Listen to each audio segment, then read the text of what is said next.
प्रिय दोस्तों, नमस्कार। जीवन आत्मा की तरह है आपका, या शरीर और मन की तरह? ये सबसे प्रमुख बात है। यदि जीवन आत्मा की तरह है तब तो कुछ सार है, नहीं तो सब बेकार। इसी पर हम वीडियो में बात करेंगे। उससे पहले अगर आप चैनल पर नया है तो सब्सक्राइब भी करें। वीडियो को पूरा सुनेंगे तो आप इसका अधिक से अधिक लाभ ले पाएंगे। पसंद आए तो शेयर ज़रूर करें, शेयर करना ना भूलें। हम चलते अपने वीडियो की तरफ। प्रिय दोस्तों, बहुत आत्मज्ञान की बातें करना, बहुत सत्य की बातें करना, बहुत ज्ञानियों की तरह बातें करना या ज्ञानियों की बातें सुनने से बात बनती है नहीं। अगर जीवन में, अगर हमारा जीवन आत्मा की तरह हुआ ही नहीं तो फिर ज्ञान की बातें करना, ज्ञानी होने की बातें करना, समझदार होने की बातें करना, आध्यात्मिक होने की बातें करना बेमानी है, बेकार की बातें। क्योंकि अगर जीवन में ही नहीं आया तो फिर मतलब क्या? और ये तय कैसे होगा कि आप जी कैसे रहे हो? ये तय करेगा कि आप शरीर या मन हो या फिर आत्मा हो। जीवन बताएगा ना आपका। जैसे श्री कृष्ण का जीवन बताता है कि वो आत्मज्ञानी है या नहीं। चाहे युद्ध में के मैदान में हो, चाहे रास लीला में हो, महारास में हो, चाहे कृष्ण गोपियों के साथ बांसुरी बजा रहे हो, या अर्जुन के साथ गीता का उपदेश अर्जुन को कर रहे हो, हर परिस्थिति में वो मन से अलग है, असंग है, सदा आनंदित है। ये पैमाना हुआ, ये जीवन है उनका। अगर ऐसा होता है,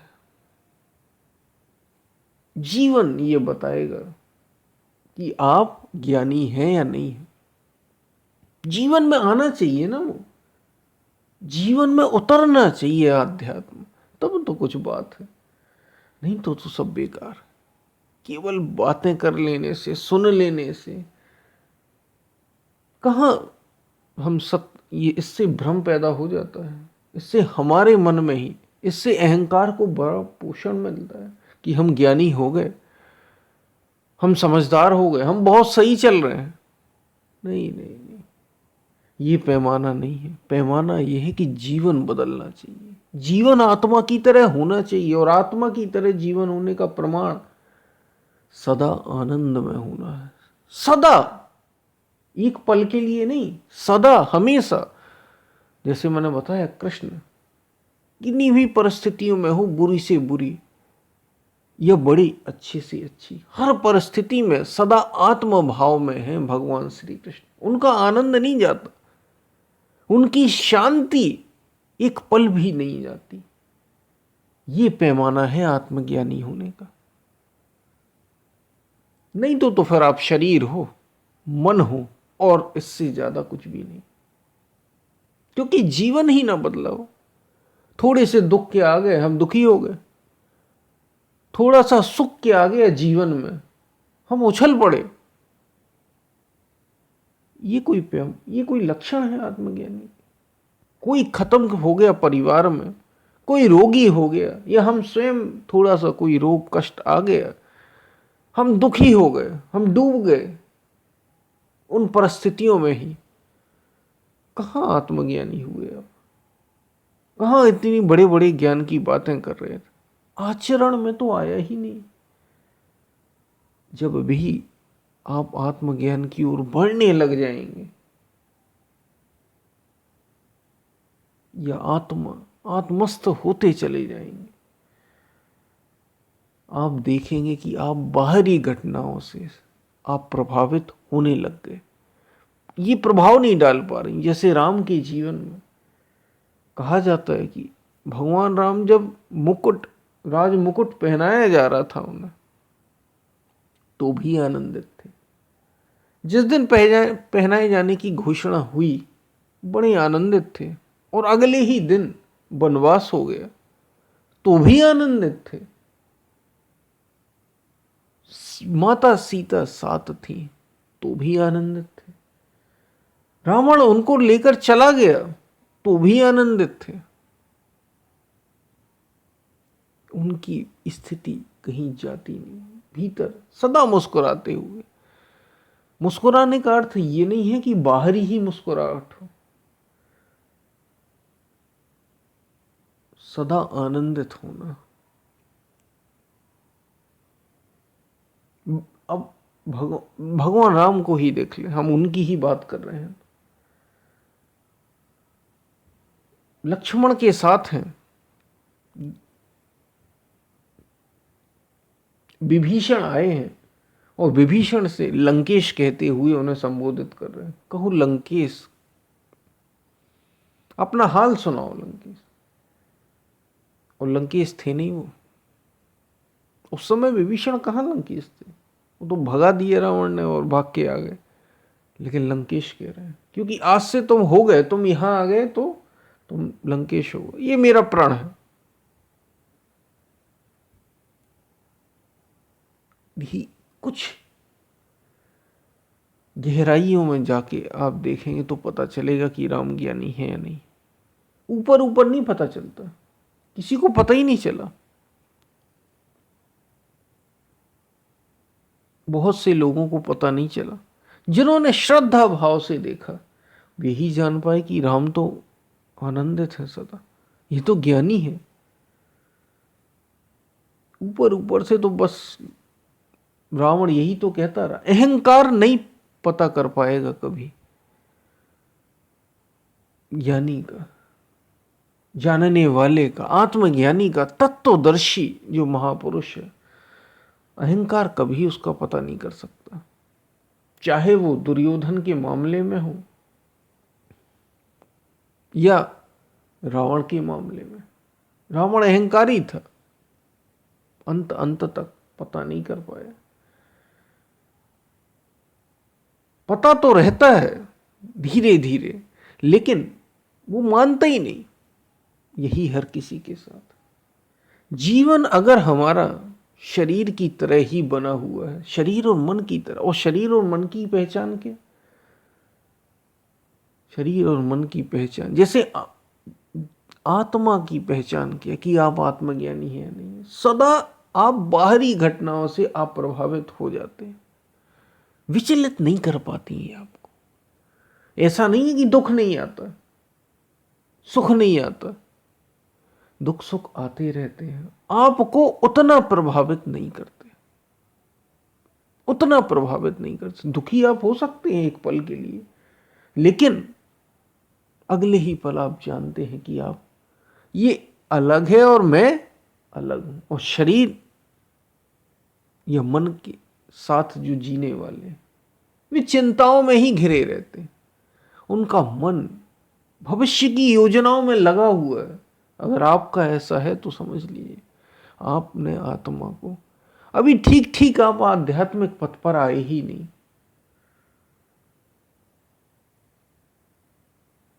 यदि शरीर में ही उलझा है, शरीर की ही योजनाएं, शरीर को ठीक करने में, शरीर की जरूरतें पूरी करने में। अब शरीर की जरूरतें यानी मकान की, पैसे की, रुपए की, परिवार की, धन की, समाज की, ये सब बता रहा है कि आप शरीर ही हैं अभी, आप मन ही हैं अभी। भविष्य की योजनाएं बनाने में लगा है कि अब ऐसा करना है, ऐसा करना, ये होना चाहिए, ये होना चाहिए। ये सब लक्षण है शरीरधारी के, जो शरीर के तल पर जी रहा है, जिसका तल ही नहीं बदला अभी, जिसका स्तर ही नहीं बदला अभी। आत्मज्ञानी बेपरवाह हो जाता है, जीवन वैसे ही जिएगा वो। जीवन बाहर से सब कुछ वैसा ही होगा, लेकिन भीतर वो आनंदित होगा। भीतर उसे कुछ भी बाहरी घटनाएं प्रभावित नहीं कर पाएंगी। ये हुआ, जीवन बता रहा है कि आप ज्ञानी हैं या नहीं। कि आप वास्तव में शरीर हैं या फिर आप आत्मा है, शरीर है या मन है या फिर आत्मा है। जो मन के तल पर होगा वो हमेशा लाभ हानि, अच्छा बुरा, सुख दुख, इनमें ही उलझा रहेगा कहीं ना कहीं। बाहरी घटनाएं प्रभावित करती रहेंगी उस, वो कितना ही दिखावा करे। ये हम सभी के साथ एकांत में, अकेले में जब भी वो पहुंचेगा, दुखी हो जाएगा, परेशान हो जाएगा। ये हुआ शरीर और मन के तल पर जीने वाला। और जो आत्मा के तल पर, वो तो एकांत में भी वही है जो भीड़ में। ये विशेषता हुई आत्मज्ञानी की। उसे चिंता ही नहीं भविष्य की, जैसे भविष्य चला ही गया जीवन से। उसे चिंता ही नहीं भूत की, जैसे कभी था ही नहीं पास्ट उसके जीवन में। बस वो आज और केवल इसी क्षण होता है, इसी क्षण जीता है। ये लक्षण हुए आत्मज्ञानी के, जो राम में थे, जो कृष्ण में थे, जो बुद्ध में थे। देखने से बाहर कृष्ण एकदम अलग है, राम एकदम अलग है, और बुद्ध तो एकदम ही अलग है। महावीर स्वामी एकदम अलग है, आदि शंकराचार्य एकदम अलग है, लेकिन सबके सब ज्ञानी है। मीराबाई एकदम अलग, माता मदालसा एकदम अलग। कोई गृहस्थी में है, कोई सन्यासी है, लेकिन सबके सब आत्मज्ञानी। कौन तय कर रहा है, कैसे पता चल रहा है? शरीर तो सबके वैसे ही है। ये उनका आत्म भीतर का भाव ये बता रहा है, उनकी हस्ती बताती है कि वो वास्तव में ज्ञानी है या नहीं है।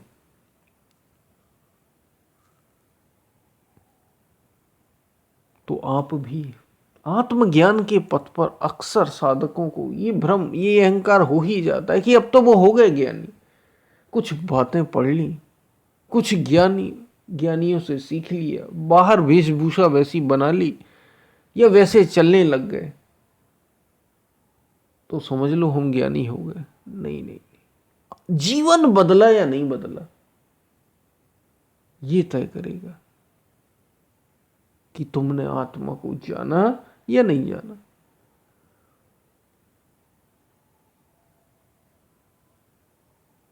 जीवन बताएगा।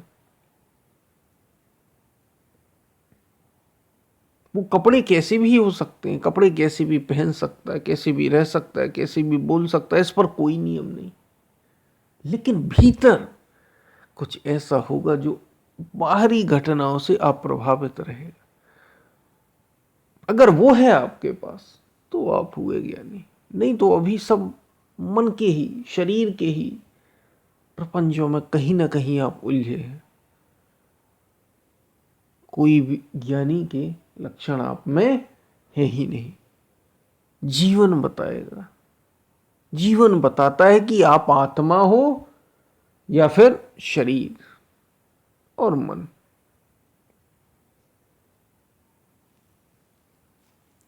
तो ये बातें आपको समझ में आई होंगी।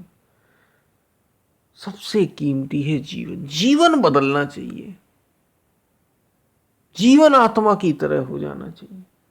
आत्मा की तरह यानी सदा असंग, बाहरी कैसी भी परिस्थितियां, चाहे सुख हो या दुख हो, या लाभ हो या हानि हो, अच्छा हो या बुरा हो, तुम प्रभावित नहीं होते। ऐसे नहीं, इसका मतलब ये नहीं कि तुम दुखी होगे नहीं जीवन में, सुखी होगे नहीं, सब कुछ होगे, होता रहेगा मन के तल पर, लेकिन तुम्हें प्रभावित, तुम समझ गए, तुम जान गए कि तुम तो कुछ और हो, और ये दुनिया, शरीर और ये मन, ये अलग। ये स्मृति ही तुम्हें आत्मज्ञानी बनाती। जीवन बदल जाता है एकदम।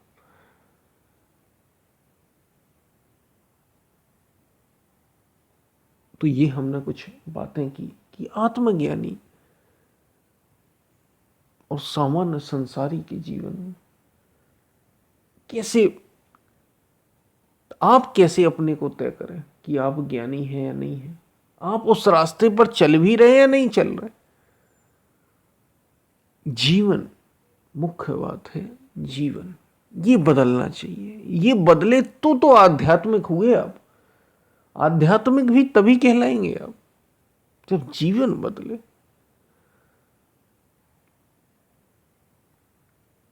उससे पहले तो सब बेकार ही है।